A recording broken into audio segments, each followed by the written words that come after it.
Veronica Panarello était une jeune fille vivant en Italie qui a fait face à de nombreuses épreuves. Un jour, à l'âge de 16 ans, dans un bar, elle rencontre un homme nommé David Stivali, qu'elle apprécie immédiatement énormément. Il avait 4 ans de plus. Néanmoins, les jeunes se sont immédiatement entendus et, dès le premier soir, la jeune fille lui a exposé toute sa vie, bien en vue. Ils ont commencé à se fréquenter, malgré le jeune âge de l'écolière. Seulement 3 mois se sont écoulés depuis qu'elle a déjà demandé à fonder une famille avec lui. Veronica était sûre qu'elle voulait un enfant de lui. Le jeune homme a accepté, ils ont emménagé ensemble et la jeune fille a vite découvert qu'elle était enceinte. En 2006, leur fils Laurie est né. À ce moment-là, Veronica n'avait que 17 ans et son petit ami en avait 21. Pendant cette période, il y avait une situation difficile dans sa famille. L'héroïne de l'histoire avait des conflits constants avec ses parents, alors elle s'est enfuie de chez elle avec joie. Et la naissance d'un enfant hors mariage est devenue une autre raison de harceler les proches. Néanmoins, Veronica a réussi à créer un semblant de famille, malgré son jeune âge. Contrairement aux attentes de l'ancienne génération, tout s'est bien passé. Malheureusement, le destin leur réservait une fin cruelle. Mais jusqu'à ce moment, la jeune femme essayait de toutes ses forces de donner à l'enfant tout ce dont elle avait besoin. Plus tard, le couple a officiellement enregistré leur mariage. La jeune femme et maman sont tombées enceintes pour la 2e fois et ont donné naissance à un garçon, qui s'appelait Diego. En fait, Veronica était encore partiellement sous la garde de ses parents. Son mari travaillait, mais ses efforts n'étaient pas suffisants pour maintenir à flot la famille avec 2 enfants. Les familles des jeunes des 2 côtés les ont soutenus de toutes les manières possibles, principalement financièrement. À son tour, l'héroïne n'avait pas l'intention de trouver un emploi, elle se consacrait entièrement à garde des enfants et au ménage. Son mari la considérait comme une bonne épouse. C'était une mère économe, soignée et aimante. Les enfants ont grandi et leur relation avec leur mère était qualifiée de chaleureuse. Veronica passait tout son temps libre avec eux, mais à certains moments, cela ressemblait à une amitié entre pères. Apparemment, cela était dû au jeune âge auquel la fille est devenue mère. Beaucoup ont dit qu'elle était encore d'humeur rebelle pendant cette période. C'est pour cette raison qu'elle avait de plus en plus de conflits avec ses parents. Les aînés croyaient qu'elle ne pouvait pas être une mère à part entière si elle percevait ce qui se passait comme un jeu. Mais toutes les tentatives pour joindre Veronica se sont soldées par une crise de colère de sa part. La jeune famille vivait dans une zone rurale où tout le monde se connaissait.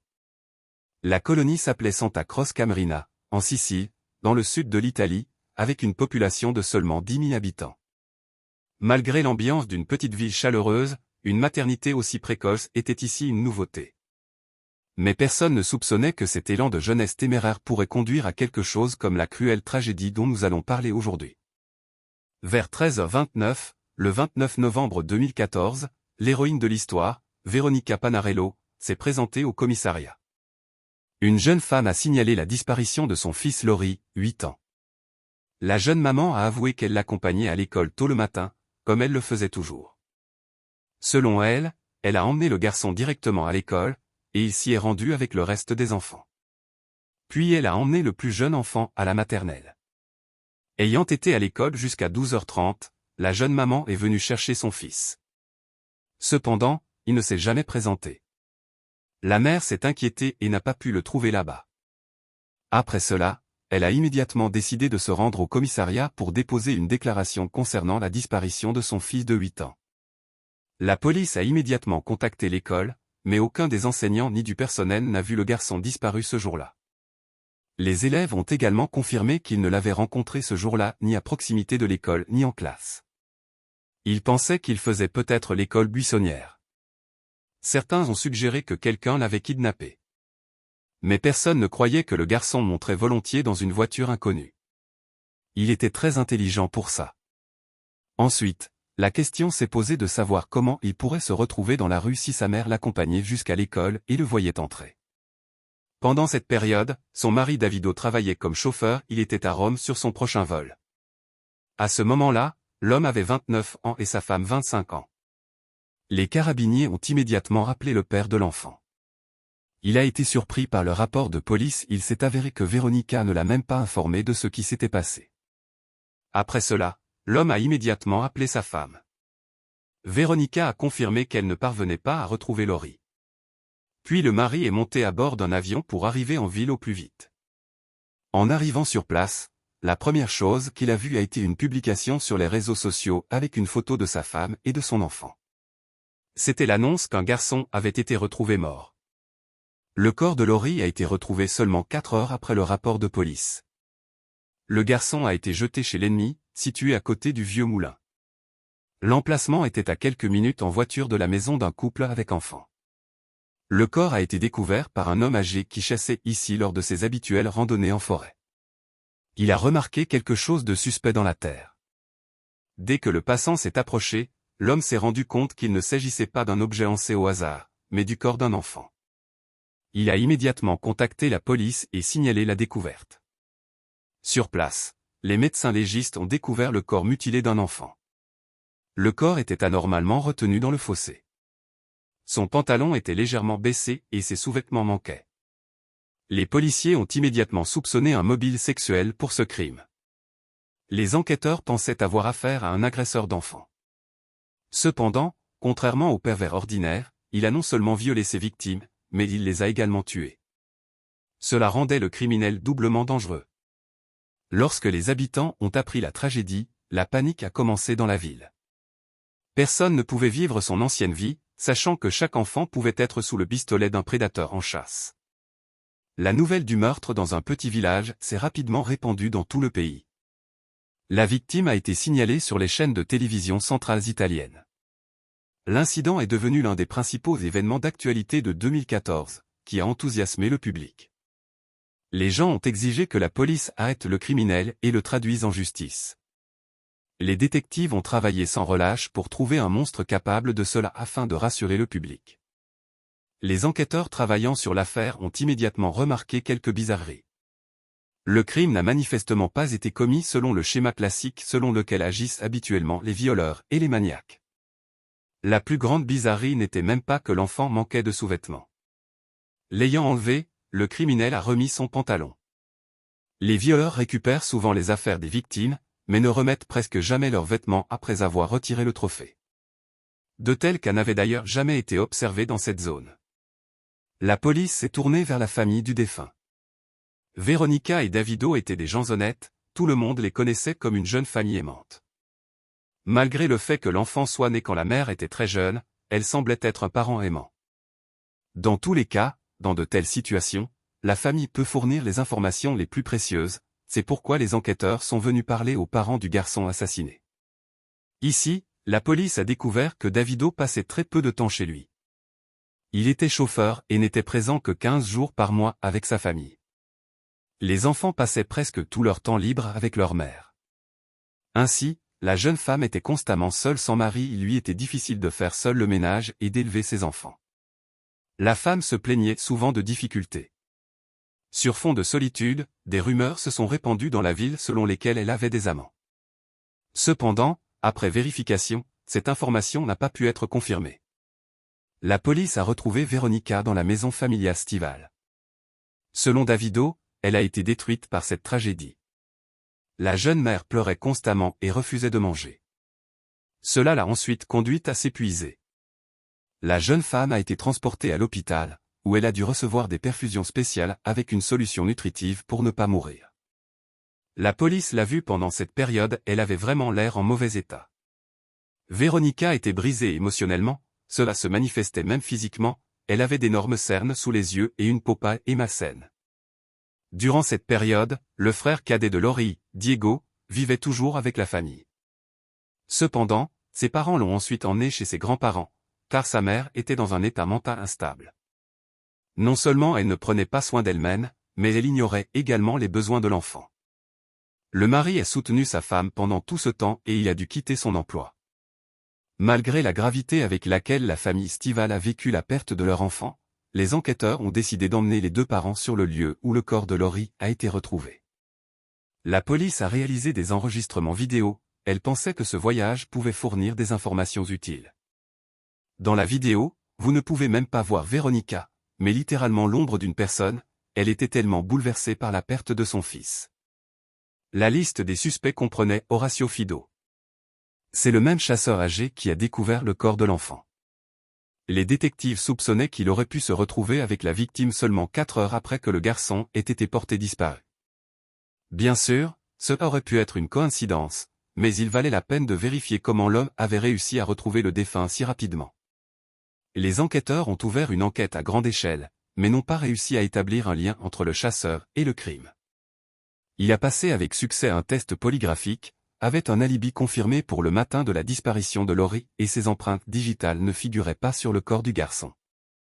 Néanmoins, l'intérêt accru pour Horacio Fido a conduit les résidents locaux à accuser Veronica d'avoir une relation intime avec son petit-fils et même avec lui-même. Finalement, après des contrôles assez rigoureux, Horacio fut lavé de tout soupçon. Les détectives ont vérifié qu'il avait effectivement trouvé le garçon par accident. Il n'a tout simplement pas eu de chance de se trouver à cet endroit quelques heures seulement après avoir été porté disparu. Dans le même temps, l'enquête a manqué de toutes hypothèses et de toute piste, aucune preuve permettant d'identifier le criminel n'a été trouvée. Il a donc été décidé d'appeler des renforts des carabiniers de Rome pour se joindre à l'enquête. Les nouveaux participants à cette affaire, après avoir étudié tous les documents, ont considéré la mère impliquée dans la disparition de son fils. Ils ont immédiatement remarqué des problèmes dans leur relation. Les grands-parents ont déclaré aux enquêteurs que le garçon mort leur avait parlé d'une étrange expérience à l'école. Selon l'enfant, la mère a acheté des attaches en plastique nécessaires pendant les cours. Le garçon en a parlé littéralement la veille de sa disparition. Cela semblait suspect, car les attaches IP sont un article assez dangereux et il est interdit de les utiliser à l'école. Lorsque les détectives ont interrogé les enseignants sur cette expérience, il s'est avéré qu'ils n'avaient vraiment rien prévu de tel et qu'aucun serre-table n'était nécessaire. Finalement, les enquêteurs ont décidé que l'enfant les avait inventés. Mais après avoir reçu le rapport médico-légal, les enquêteurs se sont souvenus de ces éléments. Selon les experts qui ont pratiqué l'autopsie, l'heure du décès de l'enfant s'est produite vers entre 9 heures et 10 heures le jour de sa disparition. La cause de la mort du garçon était l'étranglement causé par un certain objet en caoutchouc mousse de faible épaisseur, attaché autour du cou. On dirait qu'il a été étranglé avec des attaches de câbles. Les enquêteurs ont alors cru qu'il pourrait y avoir un lien entre ces deux faits. L'expert légiste a estimé que le meurtre avait été commis quelque part à proximité de l'emplacement du corps, car les blessures causées par la chute avaient été subies presque immédiatement après la mort, où il avait été expulsé alors qu'il était encore en vie et il est décédé un peu plus tard. Les détectives ont émis l'hypothèse que l'enfant pourrait en fait vouloir les attaches pour une raison quelconque et ont inventé une histoire selon laquelle il en aurait besoin à l'école. Ensuite, Lori devait les porter dans son sac à dos lorsqu'il allait en classe. Mais comment le criminel qui l'a attaqué a-t-il pu être au courant? Il y avait de grands doutes quant au fait que le tueur ait attaqué le garçon, s'est emparé de son sac à dos et a commencé à y chercher l'arme du crime. Les carabiniers ont décidé de poursuivre l'enquête et espéraient qu'elle fournirait de nouveaux indices. Pour y parvenir, toutes les décharges vers lesquelles étaient transportés les déchets de Santa Croce Marina ont été bloquées. Il a finalement fallu plusieurs jours à la police pour fouiller les décharges, mais elle n'a pas réussi à localiser le sac à dos bleu du garçon. En plus des informations sur l'étranglement, l'examen médico-légal a également révélé une circonstance étrange, son pantalon était baissé. Aucun signe de violence sexuelle, ni aucune trace d'ADN d'un éventuel pervers n'ont pu être retrouvés. À partir de ce moment, la police a commencé à avoir des doutes sur sa version précédente des événements. Ils recherchaient toujours le criminel, mais ils avaient déjà compris qu'il s'agissait d'un maniaque ou d'un agresseur atypique. Il ne semblait plus que le crime ait été commis sur une base sexuelle. Le portrait du tueur, cependant, à ce stade de l'enquête restait trop chaotique et il était problématique de le dresser. La solution s'est avérée évidente, les détectives ont décidé de retracer le chemin emprunté par la mère et l'enfant le jour du massacre. Bien qu'il s'agisse d'une très petite ville de province, Veronica et Lori se sont déplacés le long de la rue principale, où de nombreuses maisons et magasins étaient équipés de caméras de vidéosurveillance. Il a fallu beaucoup de temps pour collecter et examiner les enregistrements. Bien sûr, les forces de l'ordre cherchaient à repérer une troisième personne ou un véhicule suspect qui les suivait, peut-être dans une Volkswagen Polo noire. Cependant, malgré tous les efforts déployés par les enquêteurs, ils n'ont rien remarqué d'inhabituel. Il y avait cependant quelques bizarreries. Premièrement, ils n'ont jamais pu voir le moment où le garçon entre à l'école. Malgré le fait que sa mère a continué à insister pour qu'elle l'accompagne presque jusqu'au seuil de l'établissement d'enseignement, il est devenu clair que Véronica mentait et ils ne sont pas arrivés à l'école ce matin-là. Des dizaines d'heures d'enregistrement ont été visionnées, mais seul le plus jeune enfant est sorti de la voiture près du jardin d'enfants. Les enquêteurs ont continué à parcourir les images des environs pour trouver des indices. Ils ont donc vu comment, à l'un des carrefours que Véronica était censée passer, elle s'est tournée vers une église, non loin de laquelle la victime a été retrouvée plus tard. Cela semblait étrange puisqu'elle avait emprunté une route différente depuis de nombreuses années auparavant. Mais qu'est-ce qui pourrait pousser une jeune mère à changer ses préférences le jour même où son fils était retrouvé mort? Cela a suscité quelques soupçons. À ce stade, la police a décidé de ne pas divulguer les informations identifiées pour ne pas effrayer Véronica, mais elle a commencé à considérer la jeune femme comme suspecte. Des policiers expérimentés ont décidé de vérifier immédiatement l'authenticité de ses propos. Pour ce faire, Véronica a été invitée à voyager avec les enquêteurs sur le même itinéraire qu'elle a emprunté le jour du décès de l'enfant, afin qu'elle puisse tout montrer en personne. Ils connaissaient déjà l'itinéraire puisqu'ils ont pu le reconstituer entièrement à l'aide d'images de vidéosurveillance. La femme accepta et ils commencèrent à reconstituer les événements. Lorsque la voiture de police est arrivée avec Véronica à ce carrefour crucial où elle a changé ses préférences, la femme a menti. La jeune maman a témoigné qu'elle suivait son itinéraire habituel. Désormais, il n'y avait plus aucun doute sur le fait qu'elle cachait délibérément quelque chose. Elle est devenue le principal suspect en raison de ses mensonges, alors les détectives ont décidé de perquisitionner la maison de la famille Stival et ont également emmené Véronica au poste pour l'interroger.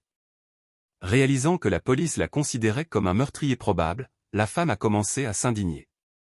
Elle a affirmé qu'en aucun cas elle n'aurait fait de mal à son fils, mais les enquêteurs ont été convaincus du contraire. L'interrogatoire a duré plusieurs heures, mais Véronica a obstinément insisté sur le fait qu'elle ne pouvait pas être coupable. Au cours de la conversation, la mère a admis qu'elle avait déposé son fils aîné à des centaines de mètres de l'établissement d'enseignement, parce qu'elle était pressée et que le garçon lui-même devait marcher jusqu'à l'école. Par conséquent, comme le croyait la mère, quelqu'un aurait pu l'attaquer en chemin. Lorsqu'on lui a demandé ce qu'elle faisait près du ravin le matin où son fils a été tué, la femme a nié être là et a affirmé qu'elle ne connaissait pas du tout l'endroit. Mais ce n'était évidemment pas vrai. La sœur de Véronica a confirmé qu'il s'y rendait souvent lorsqu'ils étaient enfants et qu'il connaissait très bien chaque mètre. Sa présence sur place a été confirmée par des images de caméra. Les détectives ont dû revoir des heures de séquences vidéo pour confirmer leurs soupçons et trouver d'autres pistes. Le père du garçon assassiné était impliqué dans le processus. Au début, il ne croyait pas à l'implication de sa femme dans le meurtre de son fils. David a en fait identifié sa femme et ses deux enfants sur les images de la caméra lorsqu'ils ont quitté la maison dans la matinée.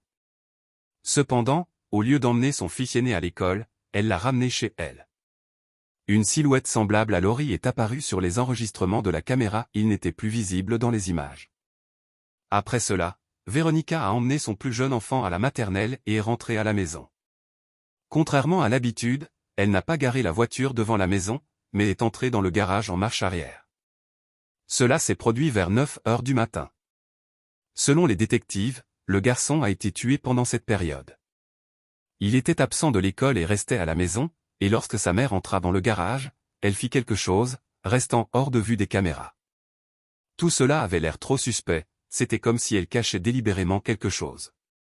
Lorsque cela a été signalé à la suspecte principale, elle a continué à nier. Selon elle, elle emmenait l'aîné à l'école, puis le plus jeune à la maternelle. Ensuite, la mère est rentrée chez elle et a vaqué à ses occupations. Elle a insisté sur la théorie selon laquelle il aurait pu être kidnappé juste devant l'école. Cependant, la police n'y croyait pas. Ils ont vu sur la caméra comment, à 9h23, la jeune mère a de nouveau quitté la maison et, seulement 2 minutes plus tard, elle s'est dirigée vers le vieux moulin, où le corps du garçon a été retrouvé plus tard. Elle est rentrée chez elle à 9h38 et était assurée d'être seule. Compte tenu de la rapidité avec laquelle tout a été fait, l'enfant aurait dû être mort lorsqu'elle l'a jeté dans le fossé. Déjà à 9h41, Véronica se rendait aux cours de cuisine auxquels elle assistait régulièrement. Ils ont commencé à 10h, alors elle est partie tôt pour ne pas être en retard et ne pas se trahir. Personne ici n'a remarqué quoi que ce soit d'inhabituel dans son comportement, elle était toujours la même. Son téléphone et le GPS de sa voiture ont confirmé l'itinéraire de Veronica, ce qui a révélé de nombreuses informations aux détectives. Malheureusement, à ce stade, la police ne disposait toujours pas de suffisamment de preuves pour l'inculper. Les enquêteurs ont donc continué à recueillir des informations et la femme a été placée en état d'arrestation. Ils n'avaient toujours aucune preuve ou enregistrement d'une mère tuant son fils. Il semblait que le criminel était sur le point d'être découvert, mais soudain, une policière qui était en service près de l'école s'est présentée au commissariat. Elle a confirmé que Veronica avait déposé son enfant de la voiture devant l'école, prétendument le jour du meurtre. Cependant, les enquêteurs n'ont pas fait aveuglément confiance aux propos de leurs collègues, puisque son témoignage a été réfuté par les enregistrements des caméras. Comme le principal suspect parcourait cet itinéraire tous les jours, la policière aurait pu simplement confondre les dates. À cette époque, la jeune maman était derrière les barreaux et criait littéralement à son innocence. Cependant, le doute a déjà commencé à germer. Lorsque les carabiniers ont fait part à son mari des mensonges de Veronica concernant l'itinéraire par lequel elle avait emmené Lori, il s'est également rangé du côté de l'enquête et a considéré son comportement comme suspect. La police a estimé que c'était le moment opportun pour obtenir des preuves. Ils savaient que la suspecte devait faire confiance à son mari, ils ont donc décidé de l'envoyer la rencontrer afin que l'homme essaie d'obtenir d'elle des aveux ou au moins de nouveaux faits. En fait, Veronica était la seule personne à avoir une image complète de cette matinée fatidique. David a admis que c'était une bonne idée, mais a déclaré qu'il ne souhaitait pas obtenir sa condamnation. Il a néanmoins accepté de communiquer avec sa femme en personne, derrière les barreaux, sans mise sur écoute. Le 6 janvier 2015, un mois après le massacre de l'enfant, David vient rencontrer son épouse. Selon les lois du pays, il n'avait pas le droit d'être en prison. Mais pour pouvoir élucider le crime, la police a fait une exception. Lors de la réunion, Veronica ne lui a même pas dit bonjour. Elle lui a d'abord demandé s'il disposait d'un microphone pour les écoutes téléphoniques. Le mari a nié et a montré son absence. Il n'y avait pas vraiment de système d'enregistrement sonore, il n'était pas nécessaire puisque la réunion était filmée par une caméra de prison. La suspecte a continué à affirmer qu'elle n'était pas impliquée dans ce qui s'était passé. Elle a insisté sur sa version des événements. Veronica répétait sans cesse la même chose à tout le monde, à la police, à l'avocat, à son mari, aux proches qui lui rendaient visite en prison, qu'elle avait emmené son fils à l'école et qu'elle ne savait pas ce qui lui était arrivé ensuite. Les détectives n'ont pas pu prouver l'implication de la mère dans le massacre, même le motif lui-même était douteux. Tout le monde parlait d'elle comme d'une femme honnête qui aimait sincèrement ses fils. Bien sûr, il y avait de nombreuses mauvaises langues, mais tous les mots ont été vérifiés par les enquêteurs, les rumeurs n'ont pas été confirmées. Veronica était vraiment une mère attentionnée. La seule piste qui semblait plausible aux détectives pour justifier le crime était la dépression ou l'instabilité émotionnelle. La principale suspecte était en effet dans un état d'esprit très difficile et dépressif, aggravé par son emprisonnement. L'enquête est au point mort. Bientôt, les détectives ont une nouvelle idée. Il a été décidé de permettre à la mère de se rendre sur la tombe de l'enfant pour lui dire au revoir. Dans une voiture au feu clignotant, on aurait dit qu'un dangereux maniaque traversait la ville. Bien sûr, il y avait déjà un bug sur la pierre tombale pour les écoutes téléphoniques. Les policiers étaient sûrs que s'ils laissaient la mère seule avec son défunt fils, ils entendraient des excuses ou des aveux pour le meurtre. Et Veronica a parlé. Cependant, ce n'était pas du tout ce à quoi ils s'attendaient. Elle a prié et leur a demandé de découvrir qui avait fait cela et de le punir. Ce fut une surprise totale pour les carabiniers. Elle a ensuite été mise dans une voiture et a dû être reconduite jusqu'à sa cellule de prison. À un moment donné, la jeune mère a raconté avoir une sorte de révélation sur la tombe de son fils. Elle a admis qu'elle commençait tout juste à se souvenir des événements de ce jour fatidique, qui lui avaient échappé auparavant. Elle voulait en reparler aux détectives avec son mari. Le 6 novembre 2015, le mari est revenu voir Veronica. Bien entendu, cette rencontre, comme toutes les visites à l'intérieur des murs des prisons, a été enregistrée. Cette fois-ci, la principale suspecte a admis pour la première fois qu'elle se souvenait qu'elle n'avait pas du tout emmené l'enfant à l'école le jour de sa disparition. Elle se plaignait qu'il lui était difficile de s'exprimer, l'état dans lequel elle se trouvait étant inhabituel. Selon Veronica, ce matin-là, elle est littéralement tombée hors de la réalité et tout était pour elle comme un brouillard. À partir de ces fragments de souvenirs, elle a pu reconstituer qu'elle avait emmené son plus jeune enfant à la maternelle, puis qu'elle était rentrée chez elle, là où Lori était censée se trouver. Elle l'a quitté parce que le fils aîné ne voulait pas aller en classe ce jour-là. Mais après son retour, Veronica n'a pas trouvé le garçon à la maison. Étant dans son état étrange, elle pensait l'avoir déjà déposé, mais se rendit compte qu'elle s'était trompée en arrivant chercher l'enfant à l'école, et qu'il n'était pas là. Bien entendu, la police n'a pas cru à la nouvelle version, mais elle était convaincue qu'elle était sur la bonne voie. C'était presque l'aveu dont ils avaient besoin depuis 1 an pour traduire le tueur en justice. Ses excuses pour la perte de mémoire étaient considérées comme une tentative d'apaiser sa culpabilité. Et, en général, presque tout le monde partageait ce point de vue, puisque l'état de la femme était vraiment alarmant. Malheureusement, le plus jeune enfant était encore très jeune et n'a pas pu témoigner à la police s'il avait vu son frère ce jour-là. Malgré leur confiance dans son implication dans le meurtre, les carabiniers ont décidé de jouer le jeu et ont donc proposé à Veronica de rentrer chez elle dans l'espoir que cela lui permettrait de découvrir de nouveaux souvenirs. On lui a montré les pièces dans lesquelles elle se trouvait le jour de la mort du garçon. Lorsque le principal suspect est entré dans la chambre de Lori, quelque chose de théâtral a commencé à se produire. Elle a parlé avec la voix de son fils et a commencé à décrire les dialogues qu'elle avait eus avec lui ce matin-là. Les détectives ont vu à quel point elle était impassible et à ce moment-là, ils ont été convaincus qu'il s'agissait d'un véritable menteur et manipulateur pathologique qui trompait l'enquête depuis plus d'1 an. Des dizaines de spécialistes ont parlé avec le suspect pendant ce temps, mais personne n'a pu comprendre la tromperie. L'avocat pensait qu'elle souffrait en réalité de problèmes mentaux qui rendaient cela possible. En fin de compte, Veronica a raconté une nouvelle version des événements, à laquelle beaucoup croient encore. Bien que la police ne soit pas sûre que tout se soit exactement passé comme le dit la mère. Selon ses aveux, Veronica est rentrée de la maternelle et est allée laver les biberons de l'enfant. Le fils aîné ne voulait pas aller à l'école, alors sa mère lui permettait de passer toute la journée à la maison. Lori était dans sa chambre pendant que la femme faisait le ménage.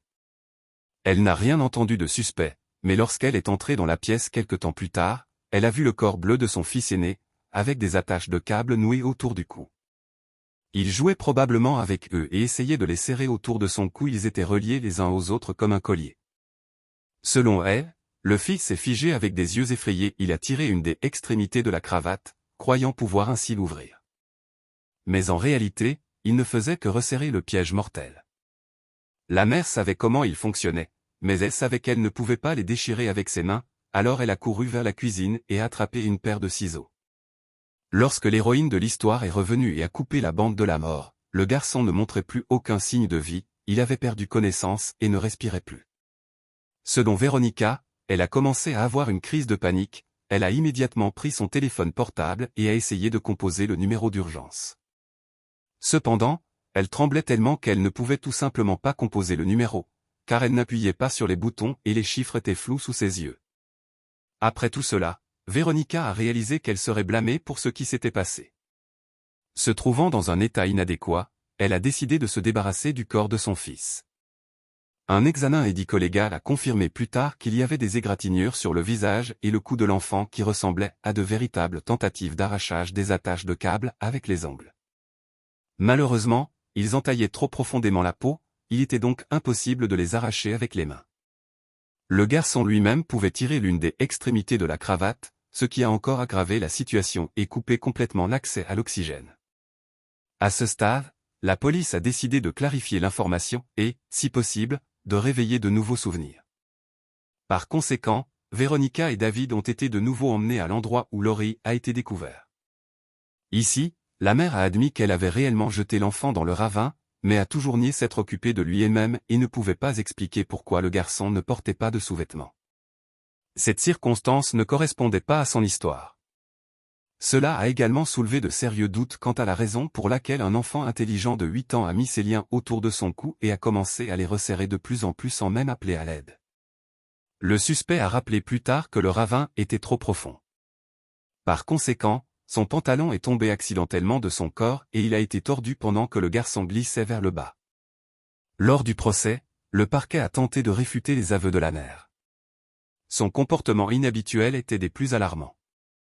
Veronica a garé la voiture dans le garage d'une manière tout à fait inhabituelle, c'était donc très pratique et discret d'y charger la carrosserie. Cependant, cela s'est produit à un moment où elle ne pouvait pas encore connaître le décès de son fils. Selon elle, il est décédé plus tard. Selon l'accusation, cela indique la préméditation du meurtre.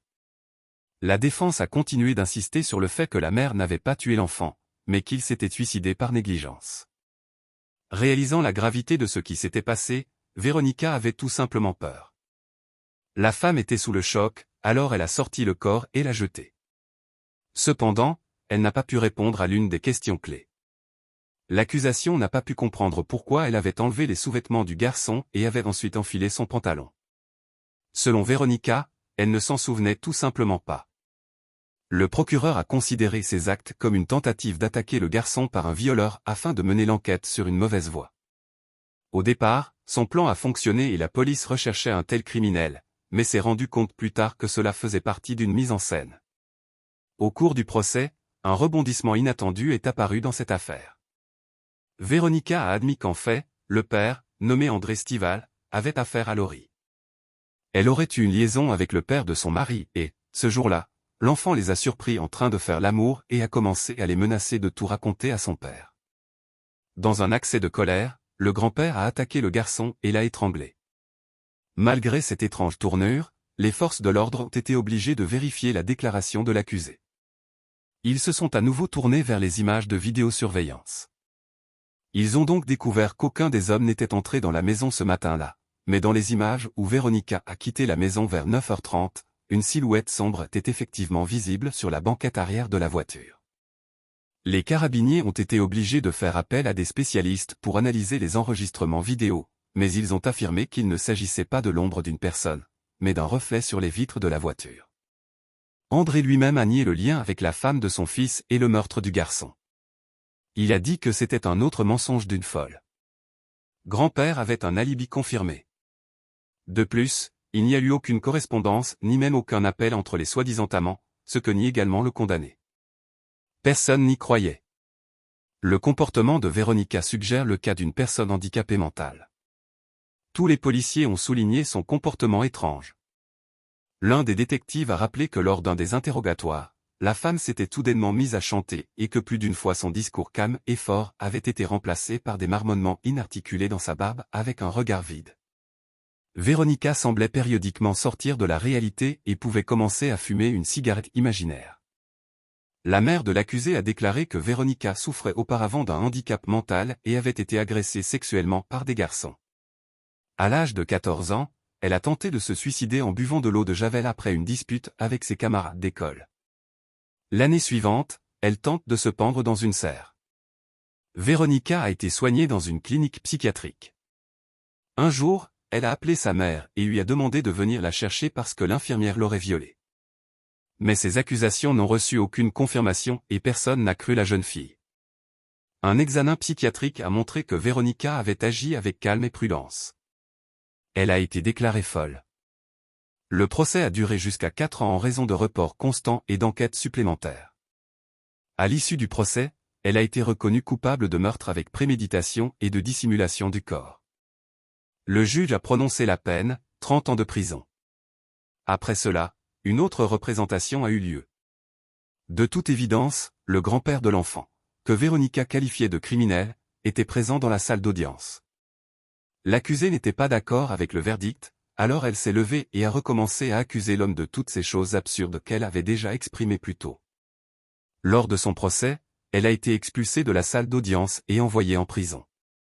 À ce jour, Véronica garde la terrible vérité sur la mort d'un garçon de 8 ans, dont nous ne saurons probablement jamais. Mais la plupart des enquêteurs qui ont travaillé sur cette affaire estiment qu'il ne s'agissait pas d'un accident, mais d'un meurtre brutal et planifié.